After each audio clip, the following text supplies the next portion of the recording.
Bismillah, wassalatu wassalamu ala rasulillah. Salam Alaykum wa barakatuh.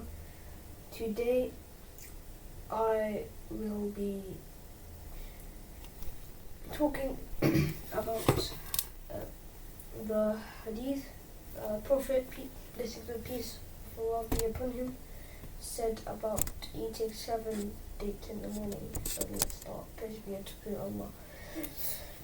Firstly, Al-Bukhari and Muslim narrated from Sa'ad ibn Amir that the Prophet, blessings and peace of Allah be upon him, said, "Whoever eats 7 Ajwa dates in the morning will not be harmed by any poison or witchcraft that day." Most of the scholars are of the view that this applies only to the dates of Medina, and specifically to a particular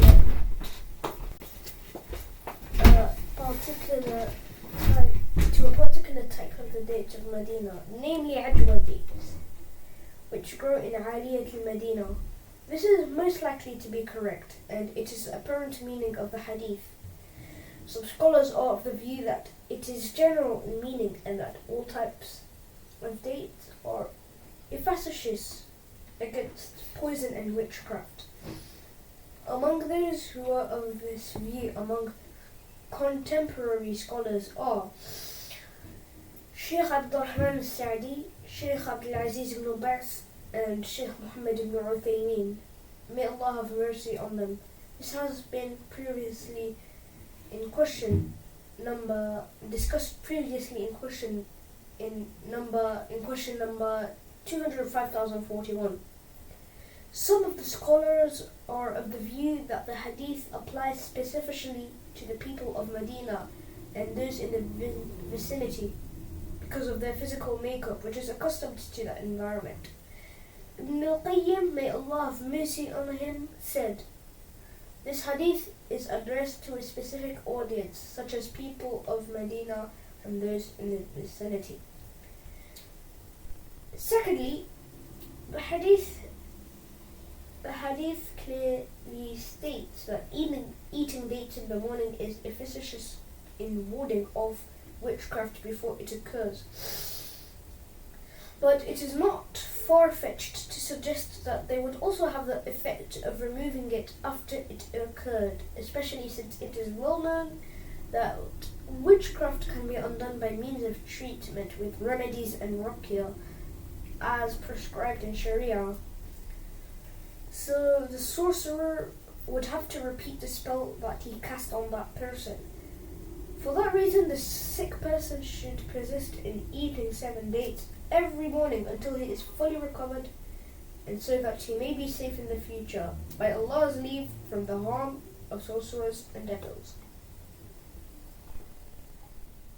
Thirdly, the one who acts in accordance with these hadiths may find the effective protection against poison and witchcraft, even if he does not believe in it, as it says in the story of the one who was stung by a scorpion, who was a disbeliever,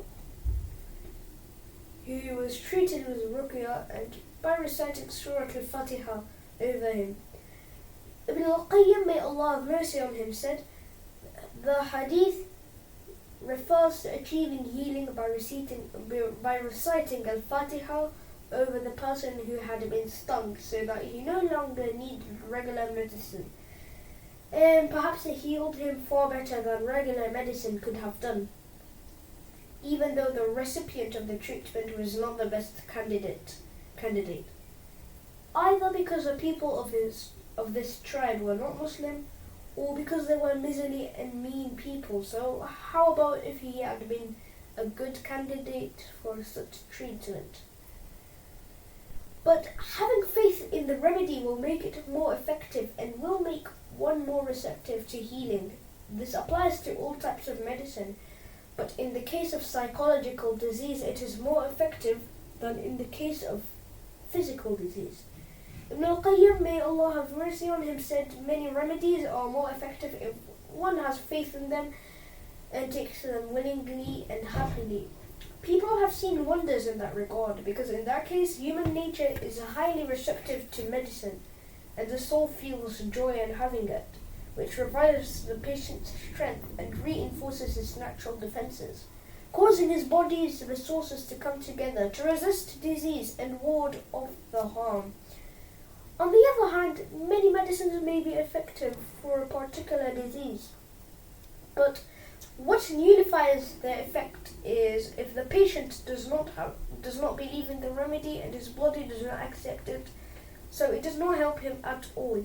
You may think of the greatest medicines and remedies and the most beneficial for hearts and bodies and the most useful in this world and the hereafter, namely the Quran, which is healing for every disease, and how it does not benefit hearts that do not believe that it contains healing and benefit. Rather, it only increases them in spiritual sickness. There is no medicine that could heal hearts more effectively than the Quran, for it brings complete healing for hearts that does not leave any sickness behind, but it cures it and it preserves spiritual health in perfect order, granting full protection from every healthful thing. In despite of all that, the fact that most hearts turn away from it, the Quran, and do not have firm belief in it, when there is no doubt that it is a healing, and they fail to use it and ignore it in favor of other medicines that are put together by human beings, prevents hearts from attaining healing. Habits and customs take over, aversion becomes greater, chronic diseases and sickness becomes entrenched in people's hearts, and patients and doctors become accustomed to human remedies and what their sheikhs and those whom they venerate and hold in high esteem prescribe for them. Thus the calamity is exacerbated and the disease worsens. And Allah knows best. Alhamdulillah,